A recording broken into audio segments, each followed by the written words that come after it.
রাধে রাধে বন্ধুরা, তোমরা সবাই কেমন আছো? আশা করি ভালো আছো, সুস্থ আছো। আমিও খুব ভালো আছি। তো চলে এলাম আজকে আবার একটা নতুন ব্লগ নিয়ে। তো আশা করি তোমাদের সবাইকে ভালো লাগবে। তো সকাল সকাল স্নান করে পুজো দিয়ে দিচ্ছি। আজকে কটায় উঠছি জানো? 4:45টায়। তো আমার হাজব্যান্ড হচ্ছে বাবাধামে গিয়েছিল, সেখান থেকে আসছে। তো 4:45টার দিকে আমাকে ফোন করছে। তো আমি উঠলাম, উঠে তারপর হচ্ছে সব কাজবাজ করলাম। আর ও যে নিয়ে গেছিলো যতগুলো কাপড়, সব কাপড় একবারে সব ধুয়ে নিলাম। ধোয়ার পর তারপরে পুজো দিয়ে দিয়েছি। আর এই প্রসাদগুলোকে তো পুজো দিতে হবে। তো প্রসাদগুলো ঠাকুরঘর না, মানে আর কি যেখানে ঠাকুর থাকে আমাদের, সেখানে নিয়ে গিয়ে পুজো করে দিলাম। আর তোমাদেরকে দেখাচ্ছি যে এই দেখো প্রসাদ নিয়ে আসে, কী কী নিয়ে আসে চলো তোমাদেরকে দেখাই। আর একটা দুঃখের কথা কি জানো, আমরা হাজব্যান্ড কিন্তু আমার জন্য কিচ্ছু নিয়ে আসেনি, কিচ্ছু না। তো মামামের জন্য নিয়ে আসে, সেটাই অনেক। তো মামামের জন্য দেখো ভাই নিয়ে আসে, ভাই ভাই করে না পাগল করে দেয়। তো মায়াপুরে গেছে, বলছে আমার ভাই লাগবে।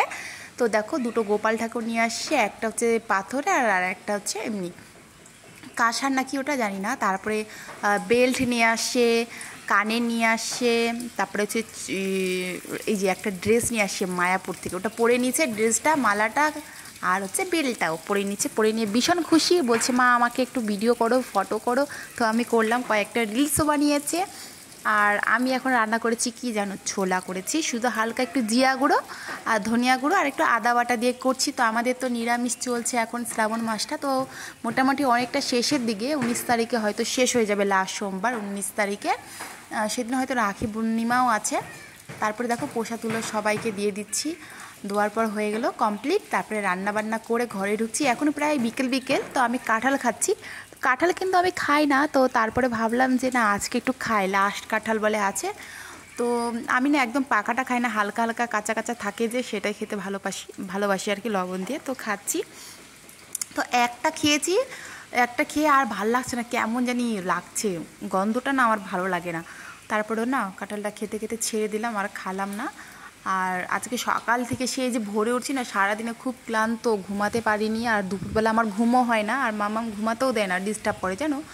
তারপরে সেটা করে টোরে আমার এদিকে রান্নাঘরের দিকে এলোমেলো হয়েছিল, সেগুলো পরিষ্কার করলাম। পরিষ্কার করে একবার স্নান করে নিলাম, করে নিয়ে দেখো নিচে শুয়েছিলাম। আর বিছানা একদম ফাঁকা, গরম, প্রচণ্ড গরম। আর এই যে মিষ্টি আছে, আমার বর আমার জন্য এটাই এনেছে, আর কিচ্ছু আনেনি। আর তারপরে দেখো আমি আচারটা খাচ্ছি। তো সকাল থেকে মানে সেরকম একটা খাওয়াও হয়নি কিছু, সকালবেলা একটু ভাত খেয়েছিলাম, সকালে বলবো না, ওই যে 3টার দিকে। তারপরে খাওয়া দাওয়া হয়ে গেল, আচারটাও খেয়ে নিচ্ছি। আর তো চলো আমার ভিডিওটা এখানেই শেষ করছি। তোমাদেরকে যদি ভালো লাগে তাহলে অবশ্যই লাইক করো, কমেন্ট করে জানাইও কে কোথা থেকে দেখছো, অবশ্যই কমেন্ট করো, তাহলে তোমাদের পাশে থাকতে পারবো।